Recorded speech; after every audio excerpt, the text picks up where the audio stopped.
Welcome to All the Ability with Nikki. Hey! The show that informs, uplifts, and celebrates people of all abilities. Because everyone deserves a story, y'all. The show that asks the question, what does Long Island have to offer people with special needs and disabilities? That part.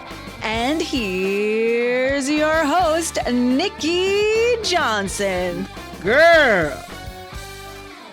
Hello out there. Welcome back to All the Ability with Nikki on WRHU 88.7 FM at Hofstra University. Today, we have the incredible honor of welcoming a true force in the world of poetry, education, and creative expression. Paula Kersey is a community educator and a retired counselor whose impact has touched countless lives across Nassau County. Now let's give her flowers. She served as Nassau County's Poet Laureate Emerita. She has won Nassau County School Counselor Association Counselor of the Year Award, as well as the prestigious March of Dimes Golden Apple Educator Award. She is the poet in residence and the host of Calliope's Corner, the place where poets and songwriters meet, and What's the Buzz, right here on WRHU.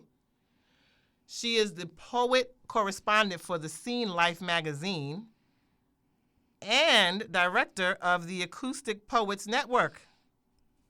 You're doing it all. Keeps me busy. Really, welcome. How are you? Thank you for coming to All the Ability with Nikki. I am so glad to be here and talk with you about these topics. It's so important. Definitely. And today's topic that you're she told me, guys, she's extremely passionate about the Section 504 of the Rehabilitation Act of 1973. Absolutely. Now, why did you want to come on here and discuss this today? You know, flipping back to my work as a school counselor, I recognize the importance and the value of that Disabilities Act and how it supported me to support my students. I was able to support so many young men and women in the high school, junior high school environment by supporting them with access to projects and programs that were already being provided to them through the school, but these youngsters had no way of negotiating. They needed to understand how to access these services. And without that parental support to work as a team player in the school system with the counselor, with the social worker, with the school psychologist, with the teachers, with the administration, sometimes these young people kind of lose their way. Right. And what I'm looking at with this 504, that some states are trying to take away some of that team you were just discussing. This is what's disturbing me right now, really, and is to all of the people that have worked for all of these years to create access, and that's the word we want to use, the resource and access to services. Mm-hmm. And it's not just in schools. This affects hospitals. This affects all of other federally funded functioning organizations. Schools, colleges, workplace organizations. When you were in the schools, how often did you see students needing the 504 plan? As a generalist, I was a generalist, which meant I worked with the entire population. Mm-hmm. I often worked with my 504 students. I would say maybe 10 to 12 students a year. Wow, that's a lot. That I may have had. On and off, depending upon their needs. And what we did at the school that I worked at was we honored the program. We believed in how we were providing service. Right. And what type of things? Like I know for myself, they'll do things like maybe have the student, if they need extra time to take a test. Right. You know, So it's not special needs. It's literally anyone who has a learning disability is benefiting from that plan. Well, I'll go with it is special needs. Let's think that's the umbrella term. Right. Mm-hmm. Someone with a 504, accommodations, they call that accommodations. They also call that same word for someone that has an IEP, who is in a special education designation. Mm-hmm. Those types of things may be extra time on a test, as you Right. say, Mm-hmm. separate location to take a test. Possibly an accommodation to assist with some technology. So, for Wow. example, I had a student who was partially deaf. So the accommodation for that young man was the teacher wore a sounding device around his or her neck, the teacher's, their necks, Which is necessary. Wow. to assist that student to take notes so the student Right. can, sit up front and then take notes. So, having access to assistive technology is very important in many Ex- cases. Especially that case. So this is what 504 is. 504 is the foundation of the ADA, the Americans with Disabilities Act. Wow. If the 504 is somehow adjusted or removed, the ramifications of it affecting the entire ADA is next. Right. And this is my concern with the states that are now looking to try to remove or adjust or reclaim what they feel Why do you is think correct. why would you take something away that's obviously helping students in need? Which makes total nonsense, Yeah, right? exactly. I mean, it's a basic caring factor for the students, focusing on students in education. But again, remember, the 504 affects all different settings. Right. But again, we're talking about schools in general. exactly. But why? One concept that I have in mind may be that in 2024, there were some finalized major updates to Section 504 in the last 50 years, significantly strengthening the disabilities protection, which prohibits disability discrimination in healthcare, education, and strengthened accessibility. Okay. So what were these key aspects? The final rule included telehealth, digital tools. The final ruling included gender dysphoria. And also, these health entities that apply, Right. So that may be the reason why. Wow. So what do you tell parents who know their children might need certain things from here and they're getting nervous that it might be coming out? Because I read a lot of states are trying to change it. They're not trying to take it away yet, but they are trying to make different changes to it. Adjust. Right. And when a state begins to adjust any federal law, what generally happens, the process usually is someone files a lawsuit against that. Right. And then that goes through their divisions. Make it simple here so everyone understands. That goes through their divisions in their state, and then eventually what happens? It goes to the federal level. And then it winds up in the Supreme Court. Right. As we have seen some other past laws happen with Roe versus Wade, for example. I'm not making comments. I'm just Right. using that as an example so you Exactly. understand how it flows. So this is what may happen, and this is why this is so concerning, because then it will move towards the entire ADA. You asked me, what do I tell parents? Yeah. Well, depending upon what state you are living in, look into this. Right. Look into this right away. Advocate for your child, basically. Advocate for the law. Speak to your congressperson. Whatever it is that you feel you want to participate in, that's really your choice. But be educated about the situation. Right. That's number one. So whatever state you're in, look into it. If you're working in a school district right now and you feel that your child needs these services, or your child already has these services, you know, I would like to say that please, every year, go to the 504 meeting. Every year, go to your meetings that you may have with the Office of Disabilities in your school, whatever they call it. Every school may have a different name for their meeting, but you get a request to come as a parent. Please go. No, that's good advice. And that's a good call to action. Yeah, because when you go to those meetings, you'll get a review from each teacher how the child is doing. You will, if it's a special education meeting, you will get an updated review on all testing that may have been done on your child. Right. You'll walk away with a packet. Review the packet. Why is this important? Because special education, through the special education department, that information stays with you and your child while in high school. You can use that data to transition to college. Every college has a Office of Abilities.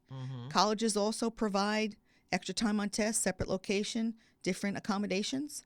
You may want to further your learning style concerns, going to the Federal Department of Abilities and having further assistance, job coaching. Wow, yeah. I mean, You know, it seems like it goes into so many things can happen so as you many get older. things, yeah. Right. Now, what is one situation that you could think of where the accommodations made like a huge difference in a student's life? And if we lose this, I had a student that I still adore and still talk to every now and then. So our friendship has become beautiful in our older ages. right? This young man came to us from another country. He was not educated in his country.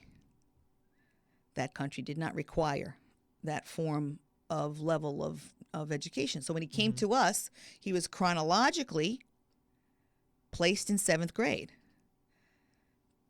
Developmentally, academically, he was not up to the 7th grade level.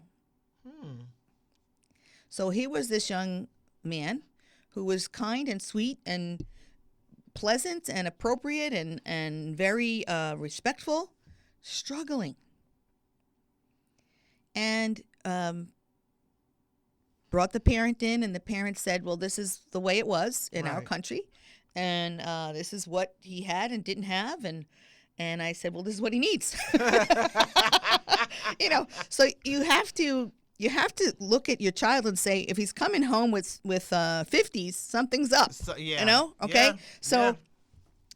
So fortunately, the parent trusted, in this case, trusted. And the special education chairperson and I met with this young man and provided him with a program that the school had. So that's another thing. You have to find out what the programs are within your school district. Right. What sources, as I say, what do they have accessible to you? And inquire about it and be educated about it. It's just so hard sometimes for families. They get so hit by life. You know what I mean? And it's hard. I know it's so hard, but you got to advocate for your child. Yeah. You have to get in there. And I do understand that. I mean, parents are doing so many things today. So many things. I mean, you're of course, everyone's struggling financially, working very hard. And then you're balancing your home life, you're paying your rent, you're paying your car loans, whatever it is. We're all doing the same thing. We're all juggling. But that's why it's sad that if something happens to this plan, like that'll be more kids kind of left under the bus. And it will be, I don't think, financially helpful to the school districts at all, because the school districts are still going to have to jump in. The concern that I have, of course, is on the high school level, the dropout rate may become higher if there aren't these services aren't in existence. That's Because if you're feeling like you can't learn, you're not going to want to stay there. And how will this affect self-esteem? How will Right. this affect mental health and physical health of our young people? Now, who knew all of this could be in one plan, everybody? We definitely have to advocate and ask the questions, and you got to speak to your congresspeople, and you got to make sure that this is staying around for the future generation. And parents, another little piece of advice is, I've heard many times parents say when the young person came from 6th grade to 7th grade or 7th grade to 8th grade and then 8th grade to 9th grade, well, they're in high school now or they're in middle school now. They should know better. Right. Please understand that naturally your child is going through natural developmental stages of growth, and including hormonal changes, including emotional changes, and social changes. Yeah. So no, just because you say, oh, they're in high school, they should know better. Please understand they still need you. And they need you to help them move from that next step to that next step to that next step. So advice is you usually get 4 report cards a year. You usually get 4 progress reports a year. I'm suggesting that every time you get a progress report, you use your progress report, not the report card to call the teacher. Call the teacher when you get the progress report. Right. Because when you get that, you have time with your child to adjust what may be missing or what needs to be worked on before the report card comes. Oh, yeah, definitely. And that's where the 504 plan would come in. It's Right, necessary, right, exactly, people. It's exactly. necessary. All right. So, I mean, I love this discussion. We definitely made a call to action to parents on what to do. Make sure your school is doing everything they can at this point, and also make sure your government, your local government, is making sure that they're not trying to take any parts of this plan away, because it's necessary. It is 100% necessary. Yeah, it's important. So thank you for having she was so passionate for you guys. She wanted to talk about this and get this out to people. I think that parents have enough to worry about, and the teachers too. Oh, yes. The teachers are the hardest working people, the most flexible, the most understanding people in this nation, I feel. I think, and underappreciated. Ditto. They are open to all the students' needs. However, it's really often, difficult for parents to be in contact with the teachers all the time, especially when the child has 9 teachers maybe in a school day. It's a lot. But create a rotation program, parents. Yeah. 1 month call one teacher, the next month call another teacher. Put them on rotation. Have a roster. Yeah, check on them.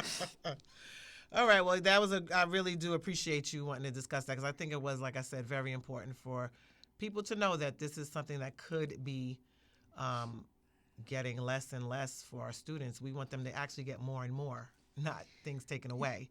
So, and we want what is legally correct to be provided, and please recognize this is your civil right. Yes. Don't let it be taken away, everyone. Do not let it get taken away. All right. I also would like to play a little quick game with you that we do here. Okay. Called Finish the Sentence. Okay? Okay. I feel the most proud when someone comes to me and tells me I helped them. Fabulous. The best advice I ever received was, if you always do what you've always done, you'll always get what you've always gotten. that's right. That part. I love it. The word that best describes you is Driven. very good. And the funniest thing that ever happened during your counseling career? Oh boy, that's hard. The funniest thing. There's so many funny things. Working with young people I am sure. is just amazing. Never a dull moment. Never a dull moment. The funniest thing. There's so many. I can recall wearing at school, some things that I did that were funny. Yeah, anything. So I could share that. I used to wear a red wig every now and then just to joke around with the kids. Oh, I wear a okay. red wig. I used to walk around with a gurney, the blood, the blood gurney, and I had a little instead of the blood, of course, because this is school. That little plastic holder where the blood would be hanging off the gurney. I'd run around and it would say self-esteem, Oh, and I would walk around the halls with that's that. Nice. Yeah, working with kids, they're just. It sounds like it was a fun time at your school. My It was, and goodness. the kids are great. Yeah. I mean, and I love kids. I wrote a book for kids, so I love kids. But Before we go, you are a poet, as we did say in the beginning of the intro, and I would love to hear something that you would like to share with the audience. Here at WRHU, I have a wonderful opportunity to speak to the students at their all-staff meetings regularly. Mm-hmm. And I have often started the talk with them about words. And I say words that shine through, like respect and humility, love and dignity. Yes. This is the way we see ourselves in this world, or should see ourselves in this world.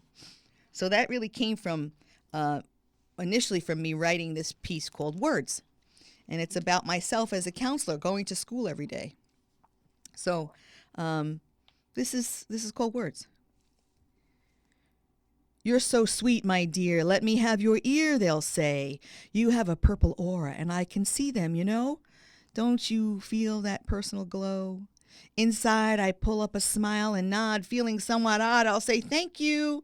It's nice to know you feel the way you do, but I'm not really too sure that I can endure another empty motion, that I have some magic potion. I'm not feeling sure about which path I'm taking or which route. Don't get me wrong. I love the song. The way a compliment feels, they're good for the soul and they help wounds heal. But I have students that say to me each day, you're so beautiful, Miss Kersey. And I say, wait, have some mercy, because each morning on my way to work, I've got to give myself a kick, a knee jerk. To get started inside, I pull up all the energy out. Sometimes it's a real bout. I pull out all the parts of me that are giving, try to stimulate the side of me that is living, try to teach about life and celebrate, but I find I must read everyone's motives and delineate, trying to figure out clearly whether someone's words are said sincerely. Meaningful words should vibrate, said on time, not too late. They should sound like a symphony, letting you go free. I guess what I'm trying to say is that when you choose your words, make them real, because you'll never know how they will make someone else feel. Oh, that was beautiful. Thank you. I love that. It's a form of introspection. We all have our stuff, right? And even if we're out there helping others, we've got to find that energy to keep doing that. And in this world that we live in, we really need more of that. I even loved how it was like spoken word. Oh, thank you. I love the whole, and you do that. The vibe. You like the vibe. I like the vibe. Let me tell you, get some wine and have a night of it. No, that was a great. I like that. We should do another. I'm all about spoken word and poetry. That was great. No, this was an amazing interview. I really do appreciate you coming. I really thank you for sharing your expertise, your time with all the ability, with Nikki. And remember, everybody, advocate for your child. Let's make sure we speak to the right people. And, we don't want to lose anything. Yeah. We want to keep gaining. Yeah. Find your go-to people. Yes. Definitely find your go-to people. And thank you so much. Thank you, Nikki, for having me. And thank you for creating this show. Oh, the whole foundation of this project that you're doing is so very important. I'm so glad that you're doing it. Thank you. I hope you have success with it. Thank you so much. Thank you so much. I appreciate that because I'm trying. Bye, everyone.